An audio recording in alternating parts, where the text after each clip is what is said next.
الله وبركاته. إن الحمد لله نحمده ونستعينه ونستغفره ونعوذ بالله من شرور أنفسنا ومن سيئات أعمالنا. من يهده الله فلا مضل له ومن يضلل فلا هادي له. وأشهد أن لا إله إلا الله وحده لا شريك له وأشهد أن محمدا عبده ورسوله. أما بعد، قال الله عز وجل: شرع لكم من الدين ما وصى به نوحا والذي أوحينا إليك وما وصينا به إبراهيم وموسى وعيسى أن أقيموا الدين ولا تتفرقوا فيه. كبر على المشركين ما تدعوهم إليه. الله يجتبي إليه من يشاء ويهدي إليه من ينيب. আজকে এই বিশাল মাহফিলে উপস্থিত যারা আছেন, সবাই একটি জিনিস বিশ্বাস করেন যে আল্লাহর একটি দিন রয়েছে, তাই না? বিশ্বাস করেন না? আল্লাহর দিনের ব্যাপারে কোনো সন্দেহ করেন তো ঈমান থাকবে না, তাই না? আল্লাহ একটি দিন দিয়েছেন, তা হচ্ছে ইসলাম দিন। যেই দিনটির নাম হচ্ছে ইসলাম। আল্লাহ তাআলা কোরআনে কারীম বলেছেন, ওয়ামান ইয়াবতাগি গায়রাল ইসলামি দীনান ফালা ইউকবালা মিনহু। যে কেউ ইসলাম ছাড়া অন্য কোনো দিন খুঁজে বেড়াবে, তালাশ করে বেড়াবে, আল্লাহ তার কাছ থেকে সেটা কবুল করবেন না। ইসলামই একমাত্র দিন যেটা আল্লাহ তাআলা আমাদের জন্য দিয়ে আল্লাহ তাআলা সন্তুষ্ট হয়েছেন। আল্লাহ তাআলা বলে দিয়েছেন, রাদিতু লাকুমুল ইসলামা দীনা। ইসলামকে তোমাদের জন্য দিন হিসাবে দিয়ে আমি সন্তুষ্ট। এর অর্থ হচ্ছে ইসলামকে আমাদের দিন হিসাবে আমাদেরকে গ্রহণ করে নিতেই হবে। ইসলামকে দিন হিসাবে গ্রহণ করার আগে দিন শব্দটি আগে বুঝতে হবে। দিন কি? দিন এবং ধর্মের মধ্যে কি পার্থক্য? দ্বি ধাতু থেকে ধর্ম শব্দটি এসেছে। ধর্ম যা মানুষ ধারণ করে তাই ধর্ম হয়ে যায়। মানুষ যা ধারণ করে তাই ধর্ম হয়ে যায়। অন্তরে আপনি যা ধারণ করবেন এটা ধর্ম হয়, কিন্তু এটা দিন হয় না।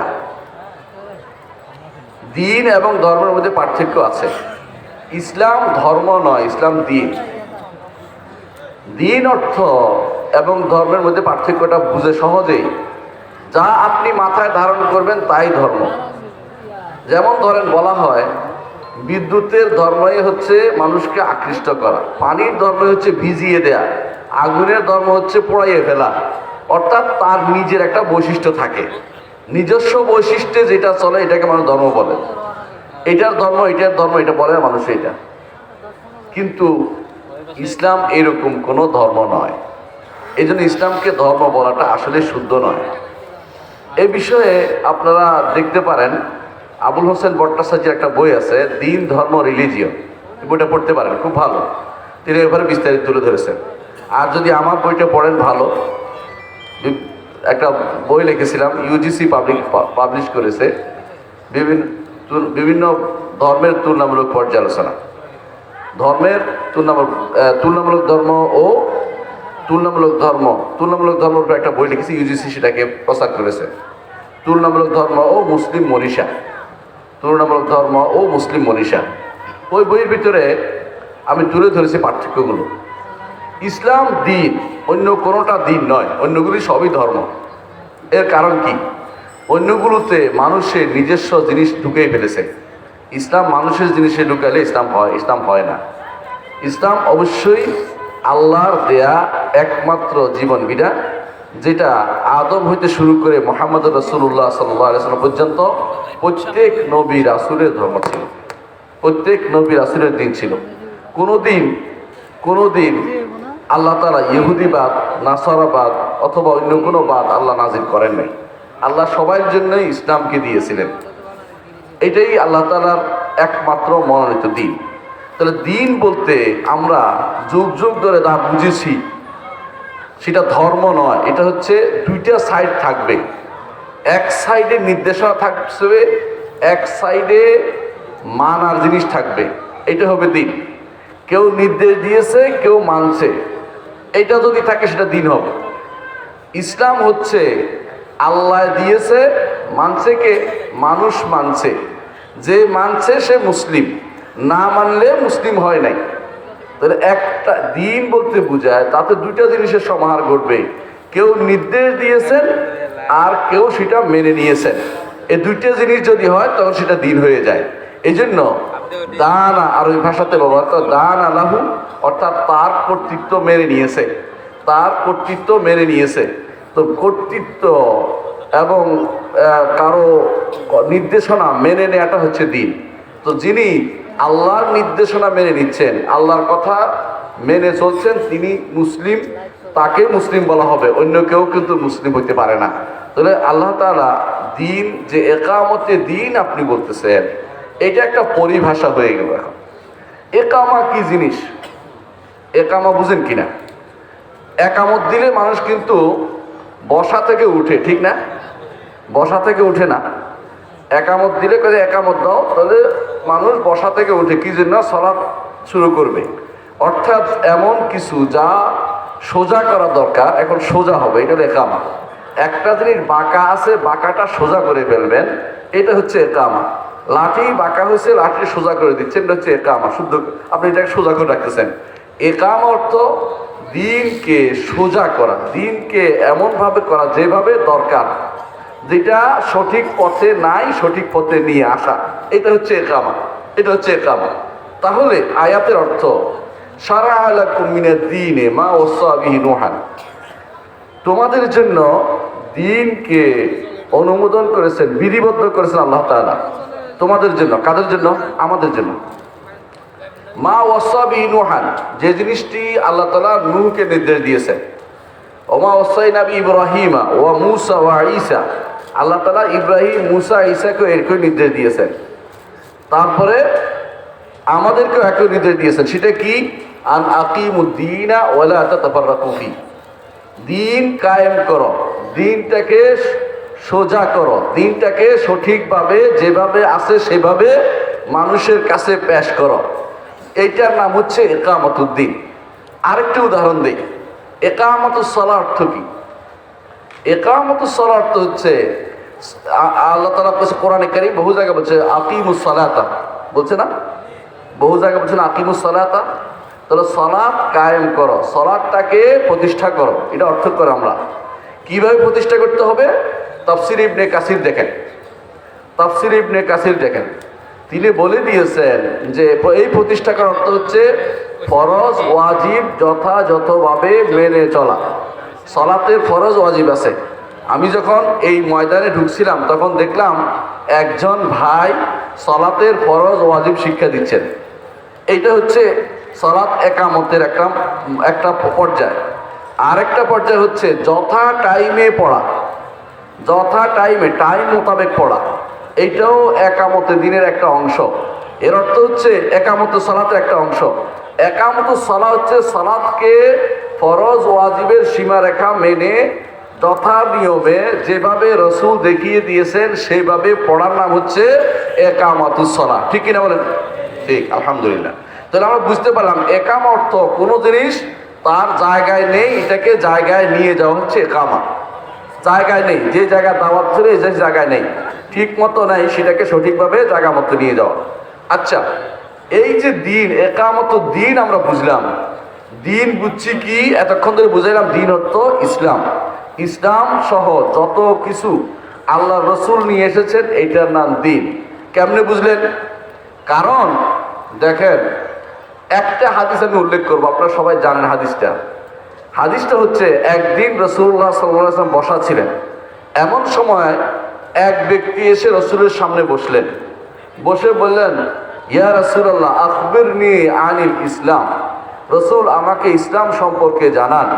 রসুল বললেন যে আল ইসলাম আন তাশহাদা আল্লা ইলাহা ইল্লাল্লাহ ওয়া আন্না মুহাম্মাদার রাসূলুল্লাহ ওয়া ইকামিস সালাহ ওয়া ইতাইজ যাকাত ওয়া তাসুমু রমাদান ওয়া তাহুজ্জুল বাইতা মান ইসতাতা ইলাইহি সাবিলা। রাসূলুল্লাহ সাল্লাল্লাহু আলাইহি ওয়াসাল্লাম আরকানুল ইসলাম বলে দিলেন। ইসলাম কি? রাসূল আরকানুল ইসলাম বললেন। এরপর লোকটি বললেন, সাদাকতা, আপনি সত্য বলেছেন, আপনি সত্য বলেছেন।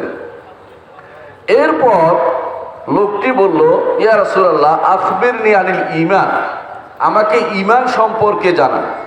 রাসূলুল্লাহ সাল্লাল্লাহু আলাইহি ওয়াসাল্লাম বললেন, আল ঈমান আন তু'মিনা বিল্লাহি ওয়া মালাইকাতিহি ওয়া কুতুবিহি ওয়া রুসুলিহি ওয়াল ইয়াউমিল আখির ওয়াল কদরি খাইরিহি ওয়া শাররিহি। এর দূর পর্যন্ত বলছেন, আপনি আর বাড়াবেন না, এর দূর পর্যন্তই বলছেন ওয়াল কদরি খাইরিহি ওয়া শাররিহি।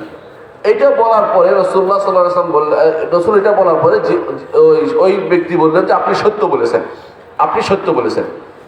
এরপরে লোকটি বলল যে ইয়া রাসূলুল্লাহ আমাকে ইহসান সম্পর্কে জানান, ইহসান সম্পর্কে জানান।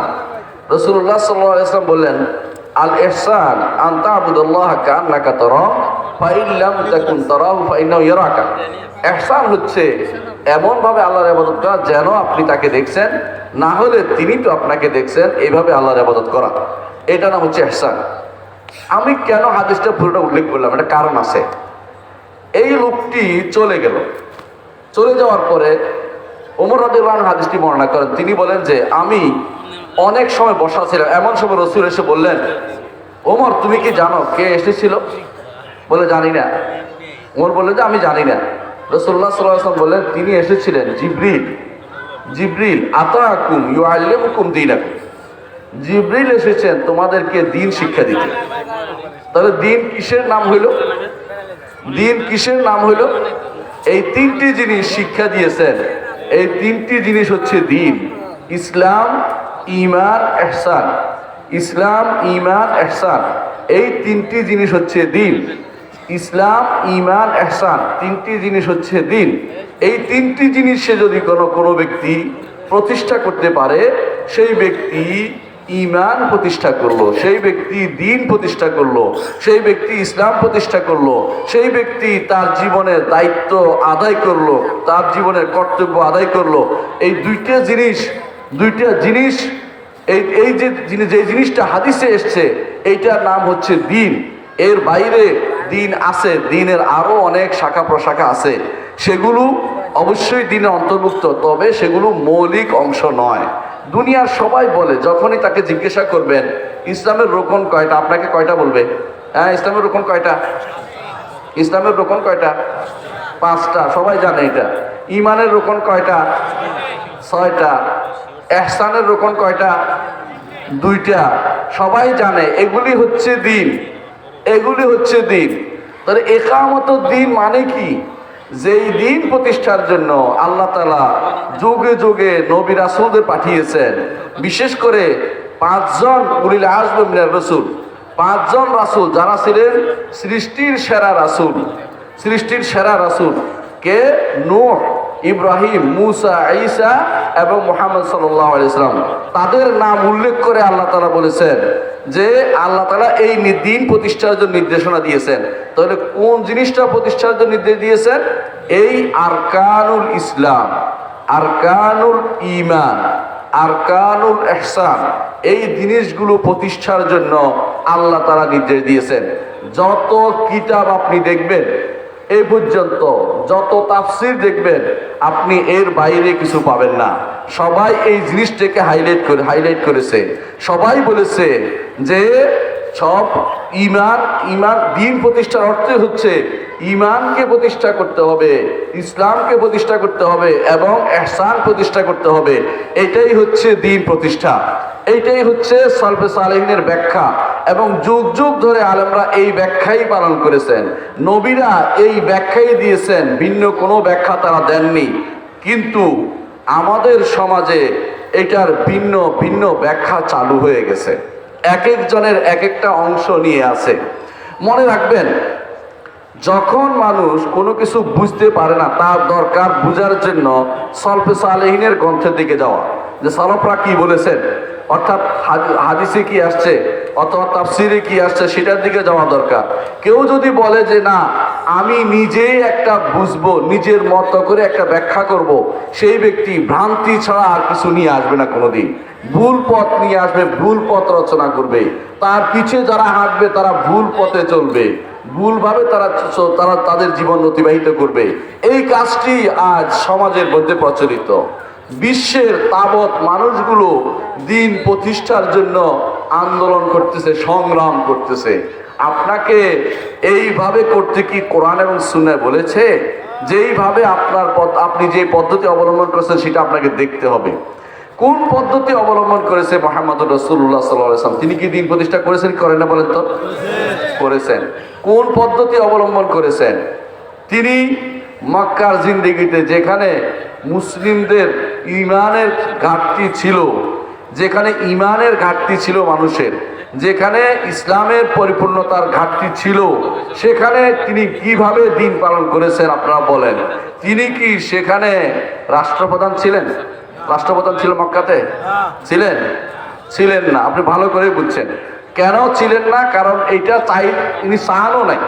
এমনকি যখন আপনারা জানেন সহিহ সিরাতে আসছে, সফিউর রহমান বরকপুরি নিয়ে আসছেন সনদ হাসান, কুরাইশরা আসে বলল যে তুমি যদি রাজা হতে চাও তাহলে তোমাকে রাজা বানিয়ে দেওয়া হবে।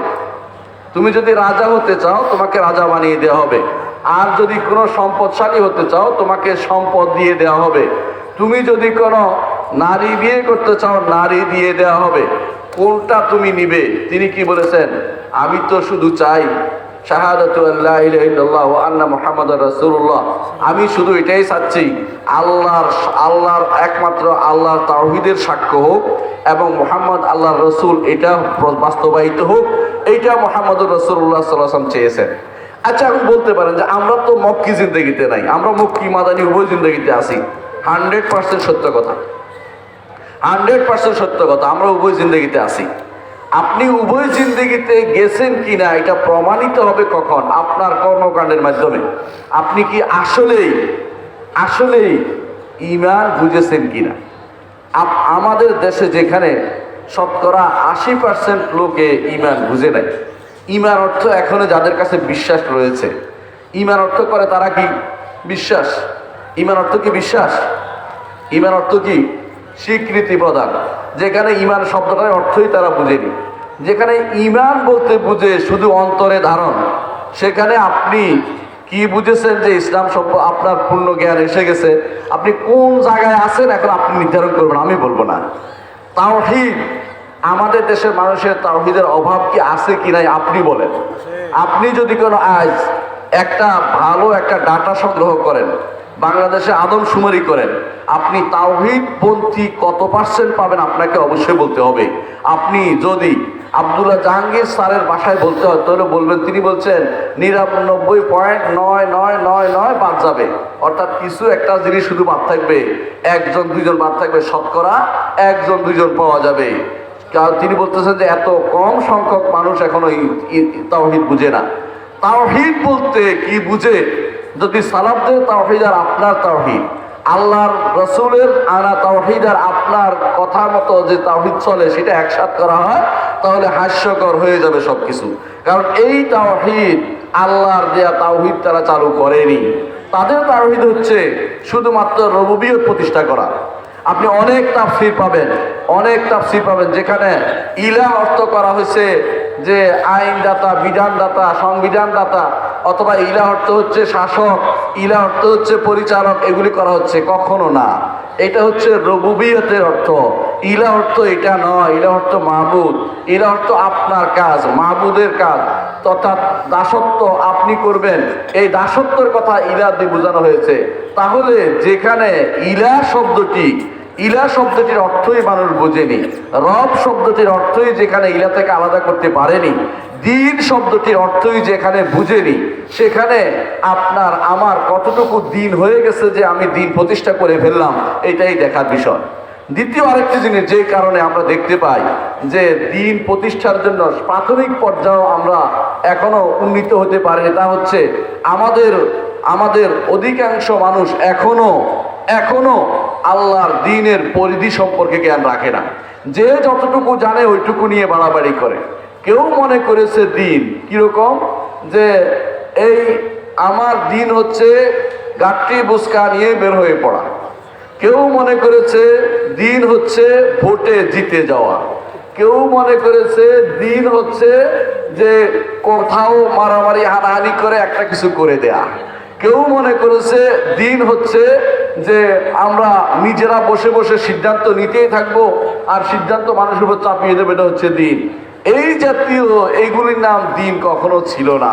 কারণ কি জানেন, আমরা দিনকে পেয়েছি, সুন্দরভাবে দিনটা পাইনি। বেশিরভাগ মানুষ দিনটা গ্রহণ করে নিয়েছি কিরকম, হিন্দুস্তানের 7 অন্ধ হাতি দেখতে গিয়েছিল, হাতি দেখতে গিয়েছিল। তো এখন হাতি কিভাবে দেখবে অন্ধ? একজনে হাতির কানে ধরেছে, কান ধরে বলছে হাতি হচ্ছে কুলার মতো, হাতি হচ্ছে কুলার মতো। আরেকজন হাতির লেজ ধরেছে, লেজ ধরে বলতেছে হাতি হচ্ছে রশির মতো। আরেকজন হাতির পা ধরে বলতেছে হাতি হচ্ছে খাম্বার মতো। কিন্তু হাতি সবগুলির মতোই, যে যেটা ধরছে ওইটা নিয়ে টানাটানি শুরু করেছে। এইটাই হচ্ছে মুসলিম, বর্তমান মুসলিমদের বড় সমস্যা। আপনি আশ্চর্য হবেন, এমন অনেক মানুষ দেখবেন যে একটা মাসালার ভিতরে, মাসালার কারণে দিনের মধ্যে আলাদা হয়ে আলাদা গোষ্ঠী হয়ে গেছে। অত কিরকম জানেন, চাঁদ দেখা নিয়ে কত মানুষ যে বাঘ হয়ে গেছে আল্লাহর দুনিয়া তার হিসাব নাই। চাঁদ দেখা নিয়ে বাঘ হয়ে আলাদা একটা হয়ে গেছে, এইটা মনে করতেছে দিনের বড় কিছু। অথচ সে তার তাওহীদের কোনো খবর নাই। তাওহীদের আলোচনা করা হলে তার কাছে এটা অতিরঞ্জন মনে হয়, বাড়তি মনে হয়, বেহুদা কথা মনে হয়। তার কাছে মনে হয় আমার তাওহীদ ঠিকই আছে। কিন্তু তাকে যদি বলা হয় আল্লাহ সম্পর্কে কিছু বলেন, আল্লাহর নাম সম্পর্কে কিছু বলেন, দেখবেন যে ভুল করেই যাচ্ছে। তার আল্লাহর নামের মধ্যে উচ্চারণে ভুল করে। আল্লাহর নামকে রহমান যদি তাকে রহমান না ডাকে, সমাদ যদি তাকে সমদ দিয়ে ডাকতেছে, আব্দুল সমাদ না বলে, এইভাবে যারা ভুলগুলি করতেছে, এরা কি আপনি মনে করেন তাওহীদ তাদের ঠিক আছে? কখনো নয়, কখনো ঠিক নেই। অধিকাংশ মানুষ আল্লাহ তাআলার সম্পর্কে তাদের ধারণা পরিষ্কার নয়। বেশিরভাগ মানুষ এখনো 10% বাদ দিলাম যারা সহিহ আকীদা, এরা ব্যতীত 90% এখনো মনে করে বাংলাদেশের মুসলিম যে আল্লাহ সর্বত্র বিরাজমান। যেই ব্যক্তি এরকম কথা বলে তার তো এখনো তাওহীদে আসেনি।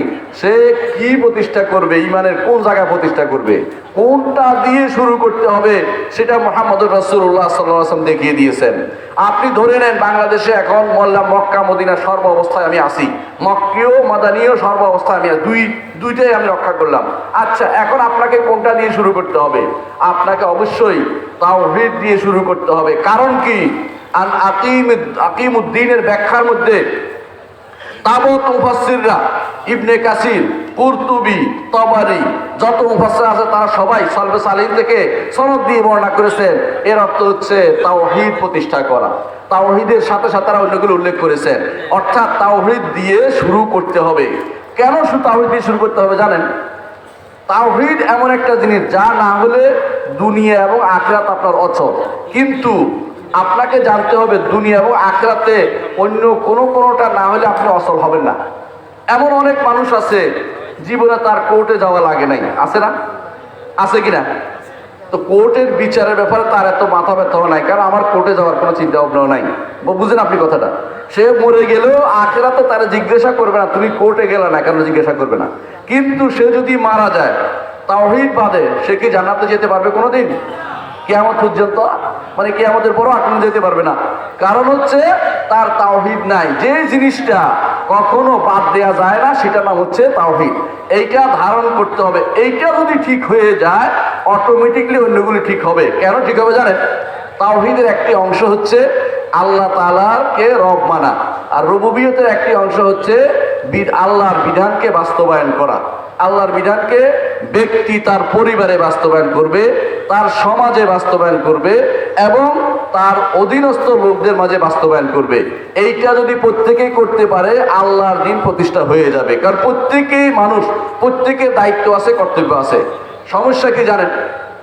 মানুষ কর্তব্য এবং দায়িত্বের মধ্যে পার্থক্য করতে পারে না। কর্তব্য দায়িত্ব পার্থক্য বুঝেন? এই যে আমি এখানে দাঁড়িয়েছি কথা বলতেছি, কথা দায়িত্ব না কর্তব্য? দায়িত্ব। দায়িত্ব প্রাপ্ত হয়ে কথা বলতে হয়। আমাকে বলছে এটা এই জন্য বলতেছি। কিন্তু সালাত যে আপনি পড়বেন দায়িত্ব না কর্তব্য? কর্তব্য। বুঝতে পারছেন? অধিকাংশ মানুষ এই জায়গায় হেরে যায়, দায়িত্ব এবং কর্তব্যের মধ্যে পার্থক্য করতে পারে না। তাওহীদ প্রতিষ্ঠা, সালাত প্রতিষ্ঠা, যাকাত দেওয়া ধনীদের, হজ করা ধনীদের এবং সওম পালন করা সামর্থ্যবানদের, এটা হচ্ছে কর্তব্য। আর এর উপরে যেটা নিজের জীবনের বারে আরেকজনের কাকে বলা, এটা হচ্ছে দায়িত্ব। যার যতটুকু ক্ষমতা আল্লাহ দিয়েছে অতটুকু মধ্যে অ্যাক্সেস করবে, এর বাইরে নয়। আপনার পরিবারে আপনি পুরো অ্যাক্সেস করবেন।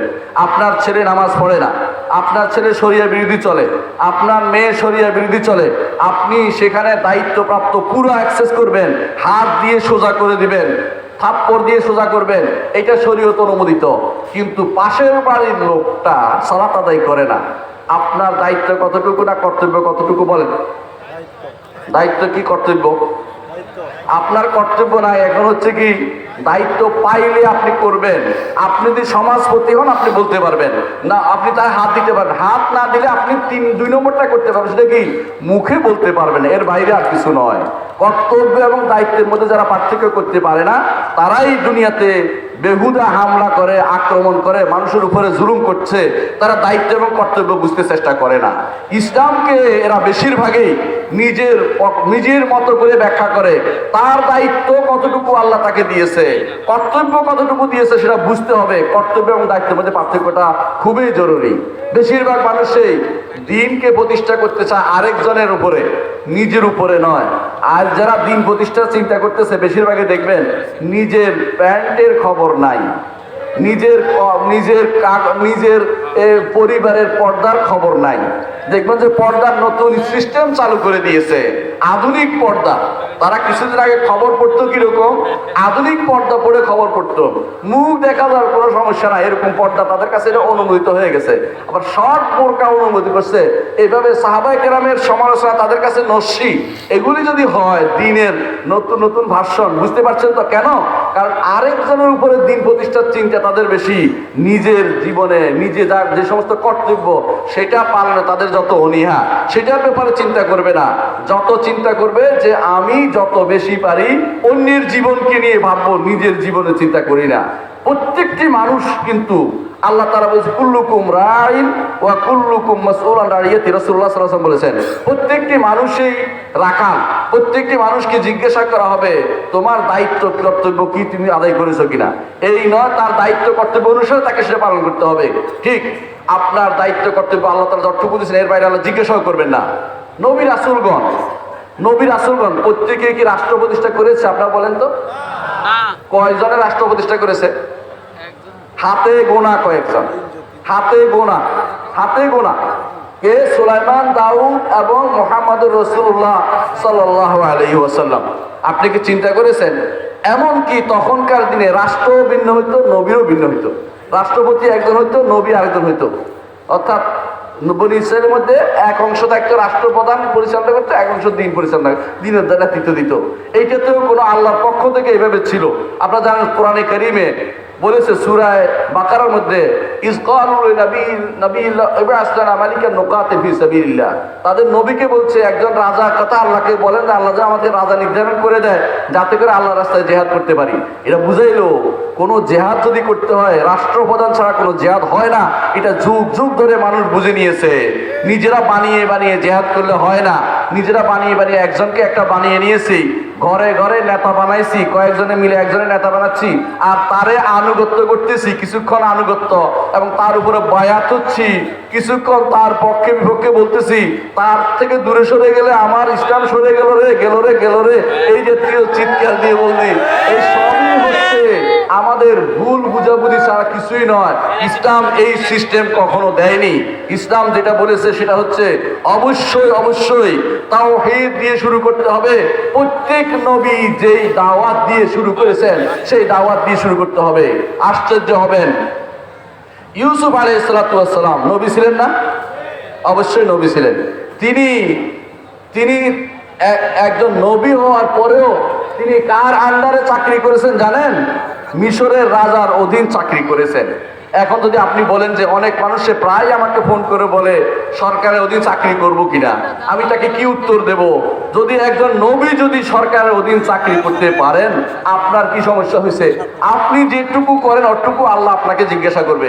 এর উপরের যে অংশটুকু আছে ওই জন্য আল্লাহ আপনাকে জিজ্ঞাসা করবে না। আপনার দায়িত্ব পালন করতে পারে কিনা সে দেখেন, আপনার কর্তব্য আপনাকে যথাযথ পালন করেন, এটাই শরীয়ত চায়, এর বাড়তি জিনিস শরীয়ত চায় না।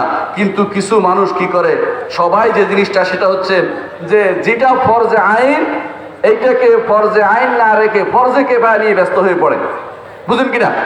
ফরজে আইন হচ্ছে প্রত্যেকের তাওহীদের উপর থাকা, ঈমানকে বুঝা, প্রত্যেকের ছেলেদেরকে দ্বীনের উপর বড় করা, তার পরিবারকে দ্বীনের মধ্যে রাখা, তার সমাজকে দ্বীনের মধ্যে রাখার চেষ্টা করা।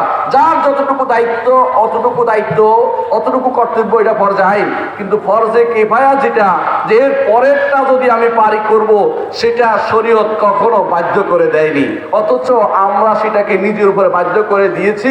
এবং শুধু বাধ্য নয়, এটা না করলে দুই ভাগ করে দিয়েছি। কি ভাগ? যারা রাষ্ট্র প্রতিষ্ঠার জন্য আন্দোলন করবে না, তারা খেদমতে দিন করছে। আর যারা কোরআন হাদিসের কথা বলে পড়াচ্ছে, তারা হচ্ছে একামত দিন, তারা হচ্ছে না, রাষ্ট্র প্রতিষ্ঠার জন্য যারা চলছে তারা একামত দিন করছে। আর যারা কোরআন হাদিস নিয়ে পড়াচ্ছে, দিন পড়াচ্ছে, শরিয়া পড়াচ্ছে, তারা আল্লাহর দিনের কথা বলছে, তারা তাওহীদের কথা বলছে, এরা খেদমতে দিন করতেছে। নাউজুবিল্লাহ। এই ভাগ তোমাকে করতে বলছে কে? এই ভাগ কে করে দিল? এই ভাগ করে দিয়ে আমাদের আজ মানুষের মধ্যে একটা বিভ্রান্তি তৈরি করে দিয়েছে। অথচ রাষ্ট্র প্রতিষ্ঠা করতে পারাটা হচ্ছে ফরজে কিফায়া।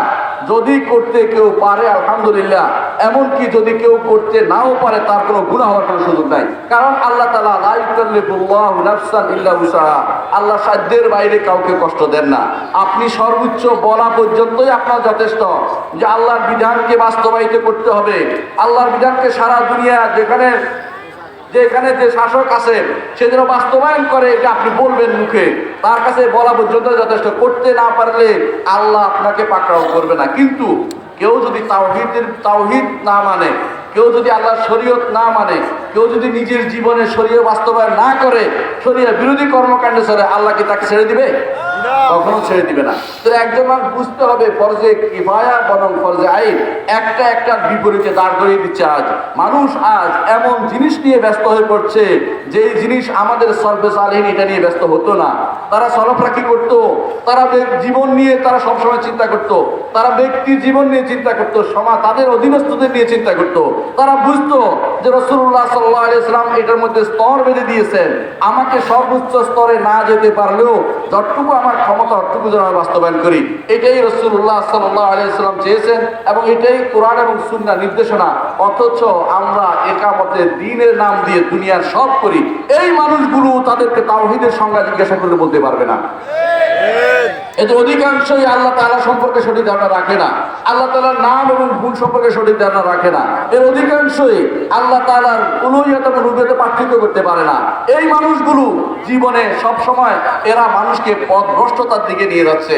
এই জন্য মনে রাখবেন, এই পথভ্রষ্টতার দিকে যখন যারা যাচ্ছে, তারা কেন যাচ্ছে পথভ্রষ্টতা? আপনি বলতে পারেন নিয়ত তো তাদের ভালো, নিয়ত ভালো হলে ভালো পাওয়া যায় না। একটা কায়দা মনে রাখবেন, ইসলামের দৃষ্টিতে নিয়ত ভালো হইলেই সব পাওয়া যায় না। খারিজিরা যারা আলী রাদিয়াল্লাহু আনহুকে হত্যা করেছে, তাদের নিয়ত কি খারাপ ছিল? নিয়ত কি ছিল? যে এটা একটা সমস্যা তৈরি করছে, ওরে মারলে পৃথিবী শান্তি হয়ে যাবে। হ্যাঁ, এখনকার সময় কিছু মানুষ লেখে অমুককে ওয়াজিবুল কতল হয়ে গেছে, অমুকের মারলে পৃথিবী শান্ত হবে। এই জাতীয় জিনিসগুলো তারা বলতেছে। তাদের নিয়তের ব্যাপারে আমি আক্রমণ করছি না, কাজটা কি ঠিক আছে কিনা? কাজ ঠিক নাই। তাহলে বুঝতে পারছেন আপনি, এই মানুষগুলো যারা আজ দিন প্রতিষ্ঠার নামে বিভিন্ন দলে দলে বিভক্ত হচ্ছে, তাদের নিয়তের ব্যাপারে আমার হামলা নাই, কিন্তু কাজটা পুরোটাই ভুল। কারণ ইসলাম কখনো দলে দলে বিভক্ত হইতে বলে না। এই আয়াতের শেষেই আল্লাহ তাআলা বলে দিয়েছেন, কি বলেছেন? আর আকিমুদ্দিনা ওয়ালা তাতাফাররাকু ফীহি, দিন কায়েম করো, টুকরা টুকরা করে দিনকে ভাগ করে ফেলো না। আজ যারা বিভিন্ন জায়গাতে বিভিন্ন নামে বেনামে দলীয় বিভিন্ন ব্যানারে বিভিন্নভাবে মানুষদেরকে ভাগ করে দিচ্ছে, একে অপরের বিরুদ্ধে লেগে আছে বিনা কারণে যারা লেগে আছে, প্রত্যেকে দিনকে টুকরো টুকরো করে দিচ্ছে। এরা বেশিরভাগই দিনকে টুকরো টুকরো করে দিচ্ছে। এদেরকে আপনি চিনে রাখুন। এদের দ্বারা ইসলামের ক্ষতি বেশি হচ্ছে, লাভ বেশি হচ্ছে না।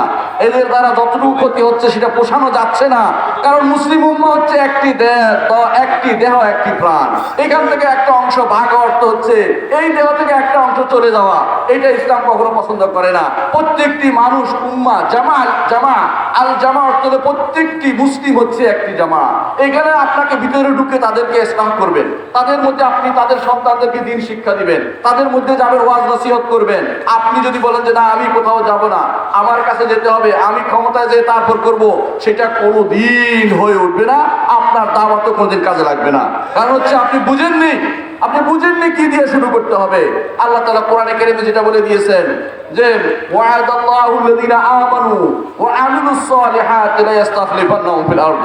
আল্লাহ তাআলা ওয়াদা করেছেন ঈমান এবং আমল সালেহ করলে তাদেরকে আল্লাহ দুনিয়ার উপর ক্ষমতায় বসাবেন। মুহাম্মদুর রাসূলুল্লাহ সাল্লাল্লাহু আলাইহি ওয়াসাল্লাম মক্কাতে ঈমানের চর্চা করেছেন, আমল সালেহ চর্চা করেছেন, কিন্তু পরিপূর্ণভাবে সবাই হয়নি দেখে মদিনাতে গিয়েছেন। মদিনাতে যখন একটা বিরাট গোষ্ঠী তৈরি হলো, যারা কখনো আল্লাহ ছাড়া কাউকে ভয় পায়নি, যুদ্ধ জিহাদের তৈরি হয়েছে, সেখানে আল্লাহ তাআলা তাদেরকে রাষ্ট্রের সুযোগ দিয়েছেন। এর আগ পর্যন্ত রাষ্ট্র হয়নি, কারণ হচ্ছে এই যাদের উপর আপনি তৈরি করবেন রাষ্ট্র, তারা তো তৈরি হয়নি, তাদেরকে তো আপনি তৈরি করতে হবে। কাদের উপর আপনি তৈরি করবেন? এমন জাতির উপর আপনি কিভাবে রাষ্ট্র তৈরি করবেন? বুঝেই না ইসলাম, যারা ইসলাম বুঝে না তাদেরকে আপনি কি তৈরি করতে যাচ্ছেন? আমি একটা উদাহরণ দিতে চাই, সেটা হচ্ছে আপনারা জানেন আলে রশিদ সৌদি আরবের ক্ষমতায় ছিল না 30 বছর। 30 বছর ক্ষমতায় ছিল তারা, কিন্তু আলে সৌদ ক্ষমতায় ছিল না। এই 30টি বছর সৌদি আরবের গ্রাম মুফতি বলা হয় ওনাকে, মোহাম্মদ ইবনে ইব্রাহিম আল শেখ। কি করেছেন তিনি? আন্দোলন করেছেন? না, আন্দোলন করেননি। কি করেছেন? মসজিদে ঢুকে গেছেন। কারণ মসজিদে মানুষ আসবে, সবাইকে মসজিদে নিয়ে আসছেন, মসজিদের ভিতরে তাদেরকে পড়িয়েছেন, কিতাব পড়িয়েছেন। তখন মাদ্রাসা ছিল না সৌদি আরবে, মাদ্রাসার সিস্টেমটাই ছিল না। মসজিদে পড়াইতেন তারা, এখনো সেখানে মসজিদের মধ্যে পড়ানো হয়, আপনারা জানেন। তাহলে 30টা বছর তিনি লোক তৈরি করেছেন।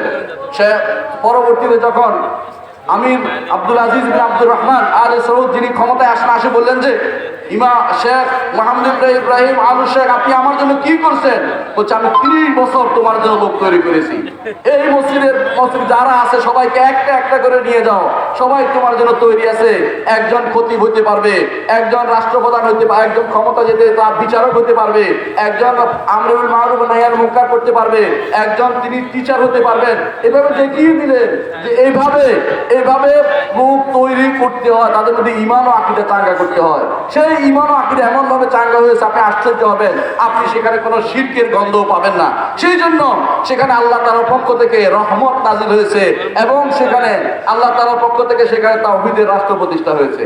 এর বাইরে যত মানুষ যত রাষ্ট্রই আজ প্রতিষ্ঠা করার চিন্তা করুক না কেন, একামতের দিনের নাম দিয়ে আর যেই নাম দিয়ে হোক, যদি মানুষের ভিতরে ঈমান না থাকে, মানুষের মাথার ভিতরে ঈমান না থাকে, সেই রাষ্ট্র অল্প কিছুদিনের মধ্যে চলে যাবে।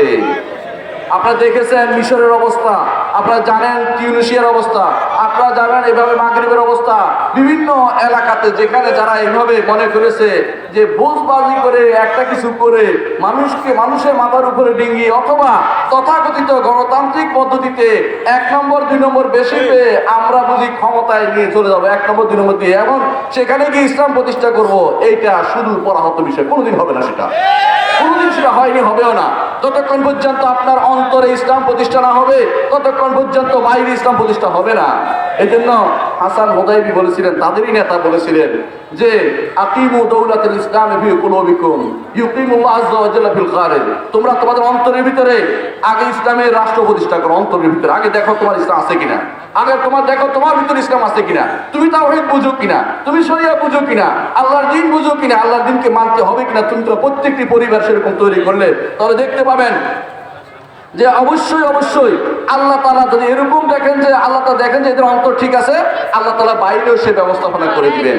আল্লাহ তাআলা এই হাকিম, তিনি যতক্ষণ পর্যন্ত মানুষের মধ্যে সেটা দেখতে না পাবে ততক্ষণ পর্যন্ত সেটা করে দেন না। এই জন্য আপনার সাহাবায়ে কেরাম যখন মদিনা থেকে হিজরত করেছে, মক্কা থেকে হিজরত করে মদিনায় আসলেন, বিভিন্ন জায়গায় হিজরত করলেন, আবার ফিরে আসলেন কোথায়? মদিনায় আসলেন, এবং সেখানে তখন দেখলেন যে এমন একটা গোষ্ঠী তৈরি হয়েছে যারা ঈমানের ক্ষেত্রে বলিয়ান, তারা জিহাদের উপরে বলিয়ান, প্রত্যেকটি কাজে তাদেরকে কেউ বলা লাগে না, তারা সব কিছুতেই আল্লাহ এবং তার রাসূলের উপর বিশ্বাসী তারা। আল্লাহ তাআলা তখন তাদেরকে সাহায্য করলেন এবং এমন একটি রাষ্ট্র প্রতিষ্ঠা করলেন যে রাষ্ট্রের যেখানে সিটি ফুটে গেছে সেখানেও নতুন নতুন করে আল্লাহর পক্ষ থেকে দ্বীনকে প্রতিষ্ঠা করা হয়েছে। এই কারণ হচ্ছে, মূল জিনিস হচ্ছে ঈমানকে নিজের অন্তরে প্রতিষ্ঠা করতে হবে। অথচ আজ আমরা ঈমানিয়াত বিষয়গুলোকে, তাওহীদের বিষয়গুলোকে আমরা এক পাশ কেটে যাচ্ছি, এটাকে কোনো গুরুত্বই দিচ্ছি না। বেশিরভাগ মানুষের মনে করছে যে এইভাবে বোধহয় ইসলাম আর হবে না। না, ইসলাম যেভাবে প্রথম তৈরি হয়েছিল, প্রথম যেভাবে প্রতিষ্ঠা হয়েছিল, শেষেও সেভাবে প্রতিষ্ঠা হবে। এটা আমার কথা নয়, ইমাম মালিক রহমতুল্লাহ আলাইহি বলেছেন যে যে জিনিস সাহাবাদের যুগে দ্বীনের ব্যাপারে তৈরি দ্বীন হিসাবে গ্রহণযোগ্য হয়নি, কিয়ামত পর্যন্ত সেটা আর কোনোদিন দ্বীন হিসাবে গ্রহণযোগ্য হবে না। আপনি চিন্তা করে দেখছেন, কিছু একটা করে, কিছু একটা দেখিয়ে, কিছু করে কোনো না কোনো ভাবে আপনি ক্ষমতায় যাবেন। বিশ্বাস করুন, বর্তমান সময়ে আপনি ক্ষমতা যে নিজেই ক্ষমতার মধ্যে ইসলামকে আস্তে আস্তে সাইজ করতে থাকবেন। বহু মানুষকে দেখেছি, তারা কি করেছে, যখন তারা ক্ষমতায় যায়নি তখন অনেক সুন্দর সুন্দর কথা বলতো। হঠাৎ করে তাকে কিছু একটা পেয়ে গেছে, কোনো ক্ষমতার কোনো অংশ, তখনই ছাড় দিতে আরম্ভ করছে। প্রথম ছাড় হচ্ছে পোশাক, দ্বিতীয় ছাড় হচ্ছে দাড়ি, 3 নম্বর ছাড় হচ্ছে সালাত।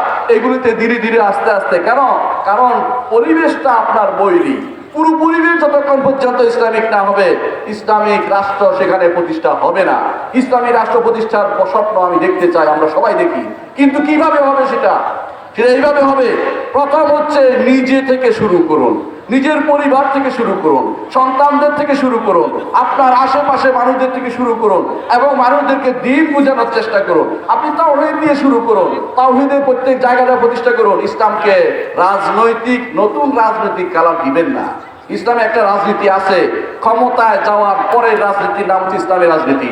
ক্ষমতায় যাওয়ার জন্য চালাকি যেটা, এটার নাম ইসলামী রাজনীতি নয়, এটা হচ্ছে চালাকি। এই চালাকি করে ইসলামে যাওয়া যায় না এবং এই চালাকি করে ইসলাম প্রতিষ্ঠিত থাকে না, ইসলামের প্রতিষ্ঠা করা যায় না।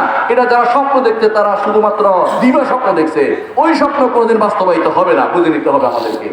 ইসলাম প্রতিষ্ঠা করার জন্য অবশ্যই আমাদেরকে এগিয়ে যেতে হবে, কিন্তু কোন ইসলাম প্রতিষ্ঠা করবেন? যে ইসলাম মুহাম্মদ রাসূলুল্লাহ সাল্লাল্লাহু আলাইহি ওয়াসাল্লাম ইসলাম, নাকি যে ইসলাম দিল্লি অথবা পিন্ডি অথবা তথাকথিত পাঞ্জাব থেকে আসছে সেই ইসলাম আপনি প্রতিষ্ঠা করবেন? কোনটা আপনি প্রতিষ্ঠা করবেন চিন্তা করে দেখুন। কোন মানুষের মাথা থেকে যেটা বের হয়েছে এটা কোনোদিন সত্যিকার ইসলাম হতে পারে না। যে ইসলাম কোরআন এবং সুন্নাহ বেস, সেই ইসলামকে প্রতিষ্ঠা করতে হবে আমাদের জীবনে। সেজন্য এই মাদ্রাসাগুলো হচ্ছে প্রথম কাজ, এগুলো থাকতে হবে। এগুলোর বিরুদ্ধে যারা কথা বলবে, দেখবেন অধিকাংশ মানুষ তাদের নিজেরা ইসলাম কায়েম করবে, সন্তানদেরকে মাদ্রাসায় কোনোদিন পড়ায় না। এদের বেশিরভাগই আপনি দেখবেন ইংলিশ মিডিয়ামে পড়াচ্ছে। আর মনে করে একজনকে আমি বললাম, আপনার তো একটাই ছেলে, আপনি একে ইংলিশ মিডিয়ামে কেন পড়াচ্ছেন? বলছে ও অসুবিধা নাই, ও তাহাজ্জুদ গুজার। তাহাজ্জুদ গুজারিয়ে কাজ হবে না আপনার। তাহাজ্জুদ গুজাররা কি করবে? ওই যে বলছে তওবা, যে 99টা হত্যা করেছে, সে বলছে আপনারা তওবা নাই, ওই একজনকে মাইরা শুধু। তাহাজ্জুদ গুজার দিয়ে ইসলাম হয় না। ইসলাম হচ্ছে ইসলাম বুঝতে হয়, ইবাদত দিয়ে ইসলাম হয় না, আলেম দিয়ে ইসলাম হয়। আলেম দিয়ে বুঝতে হয় ইসলামকে। শুধু ইবাদত করলে তার থেকে মুহাদ্দিসিনরা হাদিসও দিতেন না, বলতে শুধু ইবাদত করে। কিন্তু ইলমে দ্বীন যতক্ষণ থাকবে, যতক্ষণ মানুষের ইলমে দ্বীন প্রসার করতে পারবেন, ততক্ষণ আপনি দ্বীন কায়েমের সংগ্রামে আছেন। যারা মাদ্রাসা প্রতিষ্ঠা করছে, দ্বীন কায়েম করছে। যারা দ্বীনের বিভিন্ন রকমের কোরআন এবং হাদিস লেখালেখি করছে, তারা দ্বীন কায়েমের মধ্যে আছে। যারা কোরআন মানুষের ভুল ভ্রান্তি ধরে শুদ্ধ করছে, তারা দ্বীন কায়েমের মধ্যে আছে। আপনার কাছে সেটা পছন্দনীয় না। আপনার কাছে পছন্দনীয় হচ্ছে দ্বীন কায়েম হচ্ছে রাস্তা বন্ধ করো, হানাহানি করো, মারামারি করো, মিছিল করো, কোথাও দাঁড়িয়ে সেখানে আক্রমণ করো, পেট্রোল বোমা মারো। এগুলি কোনোদিন দিন ছিল না, কিয়ামত পর্যন্ত কোনোদিন দিন হবে না। এগুলি মানুষের বানোয়ার জিনিস, এগুলি থেকে দূরে থাকতে হবে। সন্তানদেরকে বুঝাতে হবে এগুলি কোনো দিন নয়, দিন হতে পারে না। এগুলো রাসূলুল্লাহ সাল্লাল্লাহু আলাইহি ওয়াসাল্লাম দেননি। ঘুরিয়ে মিথ্যা বানোয়ার বিভিন্ন অংশ নিয়ে, বিভিন্ন জিনিস নিয়ে এসে বলবে যে মিছিল করা যাবে। কেউ কি বলে, যখন হামজা অথবা ওমর রাদিয়াল্লাহু ইসলাম গ্রহণ করছে, হামজা এক ভাগ হয়ে, ওমর এক ভাগ হয়ে মিছিল করতে করতে তারা নাকি কাবাতে ঢুকছে। এই মিথ্যা সার করে আমাদেরকে বোকা বানানো হচ্ছে। এগুলি মিথ্যা কথা, এগুলি কোনো সত্য কথা নয়, এগুলি কোনোদিন ছিলও না। রাসূলুল্লাহ সাল্লাল্লাহু আলাইহি ওয়াসাল্লাম সিস্টেম আমাদেরকে জানিয়ে দেননি। আল্লাহ তাআলা বলে দিয়েছেন কিভাবে দ্বীন প্রতিষ্ঠার সিস্টেমটাও বলে দিয়েছেন উদউ ইলা সাবিলি রাব্বিকা বিল হিকমাতি ওয়াল মাউইজাতিল হাসানা ওয়াজাদিলহুম বিল্লাতী আহসান। আমাদেরকে বলে নাই জোর করে মানুষের উপর দিয়ে, তার গায়ের উপর দিয়ে কিভাবে মানুক আর না মানুক জোর করে চালিয়ে দেয় সেটা বলা হয় নাই। তাকে মানাতে বলা হয়েছে। যখন ক্ষমতায় যাবে তখন তাদেরকে বুঝিয়ে শুনিয়ে সবকিছু করে দ্বীনকে সুপ্রতিষ্ঠিত রাখতে বলা হয়েছে। ক্ষমতায় না গেলেও দ্বীন প্রতিষ্ঠা হয়। এটা প্রমাণ হচ্ছে যাদের যাদেরকে আল্লাহ তাআলা এই পাঁচজনকে উল্লেখ করেছেন আল্লাহ তাআলা, ইব্রাহিম, নূহ, ইব্রাহিম, মুসা, ঈসা, এরা কি রাষ্ট্রপ্রধান ছিল? এরা কি দিন প্রতিষ্ঠা করে নাই? অবশ্যই করেছে। তাহলে আপনি কেন চিন্তা করতেছেন আল্লাহ যাদেরকে নির্দেশ দিয়েছেন তারা যদি দিন প্রতিষ্ঠা না করে থাকে, তাহলে তো আপনি বলতে যাচ্ছেন তাদের উপর ইলজাম দিলেন, দোষ দিলেন যে নবীরা দিন প্রতিষ্ঠা করে। নাউযুবিল্লাহ। তো নবীরা কোন দিন প্রতিষ্ঠা করেছেন? যে দিনটা ছিল ইসলাম, যে দিনটা ছিল ব্যক্তি জীবনে, সমাজ জীবনে, এবং যতটুকু তার সামর্থ্য আছে অতটুকুতে যারা প্রতিষ্ঠা করেছে ততটুকু তারা ইসলামকে প্রতিষ্ঠা করেছে। ইসলামকে খণ্ড বিখণ্ড করে একটা অংশ নিয়ে আমি যেটা বলেছি সেটাই হবে এটা নয়, যেটা মৌলিক জিনিস, যেটা করতেই হবে, ফরজে আইন, এই তাওহীদ দিয়ে শুরু করতে হবে, ঈমানিয়াত দিয়ে শুরু করতে হবে, ইসলামের নীতিগুলি দিয়ে শুরু করতে হবে, ইসলামের আরকান দিয়ে শুরু করতে হবে। তারপরে যেটা কিম্মাতুল ইসলাম, সেটা হচ্ছে ক্ষমতায় যদি যেতে পারা যায় একটু ভালো হয়। নিঃসন্দেহে অনেক আইন বাস্তবায়ন করা যায় না ক্ষমতা না থাকলে, সেটা পরের কথা। আপনার ঘরেই তো ইসলাম প্রতিষ্ঠা করতে পারছেন না, আপনি কি যান? আপনি এখনই যাচ্ছেন কোর্টে, যাচ্ছেন কি আপনি নাতি হয়ে দাদার সম্পত্তির ওয়ারিশ হওয়ার জন্য কোর্টে যাচ্ছেন। আপনি কয়জনকে বলতে পেরেছেন যে এটা হারাম, এটা শিরক, এটা করলে ঈমান থাকবে না? আপনি বলতে পারেন নাই, কারণ হচ্ছে আপনি ইসলাম বুঝেননি। সুতরাং আমাদেরকে চিন্তা করতে হবে আজই যে আমি কোন ইসলাম প্রতিষ্ঠা করতে যাচ্ছি, যে ইসলাম মুহাম্মদ রাসূলুল্লাহ সাল্লাল্লাহু আলাইহি ওয়াসাল্লাম চেয়েছেন সেটা, নাকি যে ইসলাম তথাকথিত বুদ্ধিজীবীদের মাথা থেকে বের হয়েছে সেই ইসলাম আমি প্রতিষ্ঠা করতে যাচ্ছি। বেশিরভাগ মানুষের আজ বুদ্ধিজীবীদের মাথা খুব পছন্দ করে, অথচ বুদ্ধিজীবীরা কখনো ইসলামের ধারক বাহক ছিল না। ইসলামের নামে হচ্ছে সামি'না ওয়া আতা'না, শুনলাম এবং মেনে নিলাম। বুদ্ধি দিয়ে নতুন করে একটা থিওরি দিয়ে নতুন পদ্ধতি আবিষ্কার করবে, এটা ইসলাম বলে না। ইসলাম পরিপূর্ণ, ইসলাম পরিপূর্ণ। আল-ইয়াওমা আকমালতু লাকুম দীনাকুম ওয়া আতমামতু আলাইকুম নি'মাতি ওয়া রাদিতু লাকুমুল ইসলামা দীনা। আল্লাহ তাআলা দ্বীনকে, এই ইসলামকে পরিপূর্ণ করে দিয়েছেন। নতুন করে নতুন পদ্ধতি আবিষ্কার করে ইসলামে যারা করবে তারা বেদাত করছে, তারা সঠিক পথে চলবে না। এই জন্য ইসলামকে সেই সনাতন পদ্ধতি চলবে, যেই পদ্ধতি সাহাবায়ে কেরাম চালিয়েছেন, তাবেঈনরা চালিয়েছেন, ইমামরা চলেছেন, সেই পদ্ধতিতে ইসলামকে প্রতিষ্ঠা করতে হবে। নতুন কোনো পদ্ধতি ইসলাম প্রতিষ্ঠিত হবে না।